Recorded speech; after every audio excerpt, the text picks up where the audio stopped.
All right, welcome. So today, we're diving into two massive forces that are pretty much always at play, kind of secretly running the show in our world. One is this sudden, chaotic snap of collapse, and the other? It's the steady, rhythmic pulse of stability. And we're going to see how true creativity is actually the key to walking that fine line between them. So let me ask you, have you ever felt it? You know that feeling, that quiet, underlying tension? The sense that things are just stretched, really thin, and that something's gotta give. It's a feeling that's hard to put your finger on, but it's something a lot of us feel in times of big change.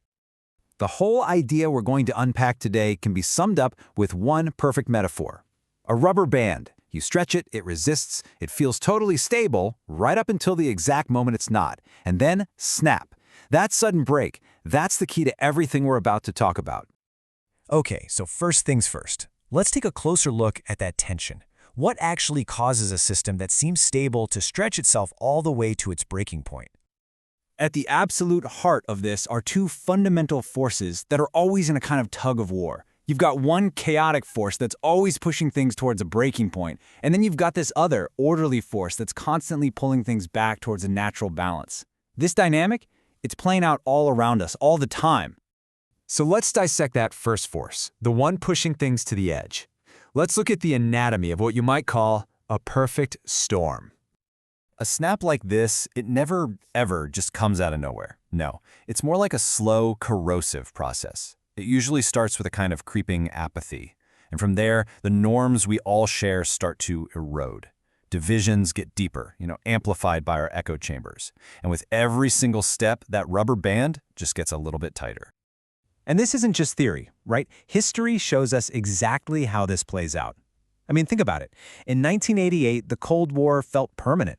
It was just the way the world was. And yet, just 1 year later, kicked off by some pretty modest protests, the Berlin Wall just crumbles. By 1991, the entire Soviet Union, a superpower, had dissolved. The causes were slow burning for decades, but the final collapse, shockingly fast.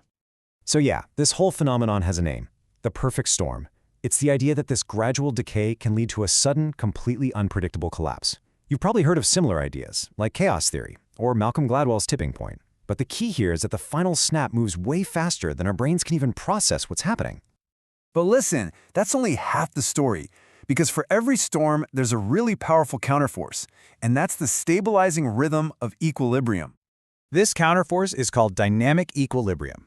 Basically, it's the natural tendency for systems, whether we're talking about economies or ecosystems or even cosmic cycles, to absorb chaos and over time return to a state of order.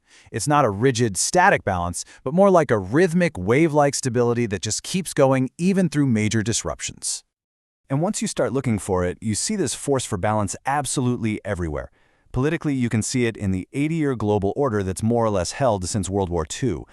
Ecologically, it's a force that regrows after a devastating fire. It even scales all the way up to the cosmos, in the predictable life cycles of stars.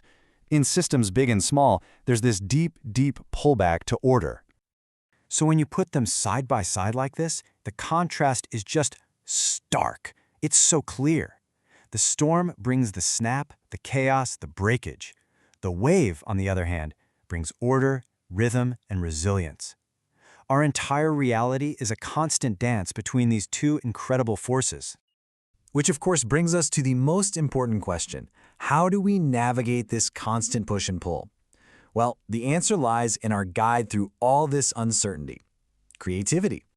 But wait, to really be our guide, we have to kind of redefine what we mean by creativity. We are not talking about the ego-driven artist who's just looking for applause. This is something deeper, something we can call a grounded insight. This kind of creativity isn't fueled by what other people think, but by an internal drive. It's not fragile, it's resilient, because it's anchored firmly in reality. This kind of creativity is really a mindset. It's the ability to think way out of the box while still keeping your feet firmly on the ground. Research by folks like Teresa Amabile actually confirms this. It's intrinsic motivation, that internal fire that fuels real innovation. And here's the most important part. This is a tool for everyone. This is what lets us see the storm forming on the horizon and adapt before it hits. I mean, look at this incredible example. The East German dissidents in 1989, they didn't have an army. They had a creative insight. They thought beyond the confines of their oppressive system, and they chose peaceful protest. A totally grounded, realistic action that was also profoundly radical. And it was that creative act that sparked the fall of the Berlin Wall. And look, this isn't just something that happens in the history books. It happens every single day. Take this quote from a modern social media user. "I saw the crisis coming and built a community network." That is the exact same principle at work. It's anticipating change and taking grounded, creative action. Okay, so let's bring it all together. How do we actually use this creative insight? How do we not only survive this storm, but maybe even learn to ride the wave of renewal that always follows?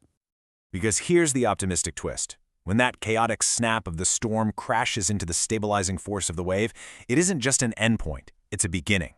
The collapse of the USSR, for instance, didn't just end an era, it literally birthed new nations. This clash creates the fertile ground for unpredictable, chaotic, but powerful renewal.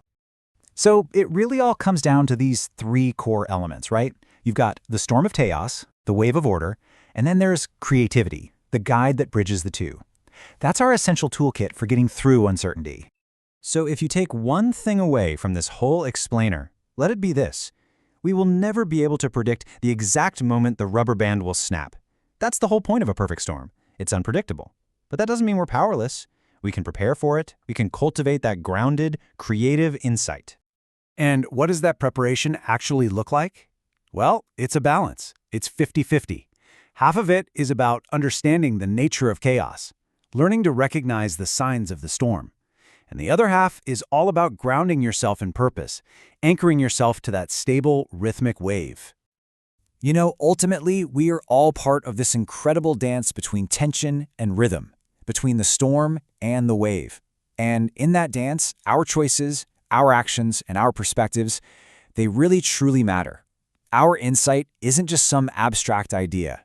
It's our guide. And so, that brings us to the final question. As we all stand at the edge of so much uncertainty, facing the tensions of our own time, what insight will you bring to the edge?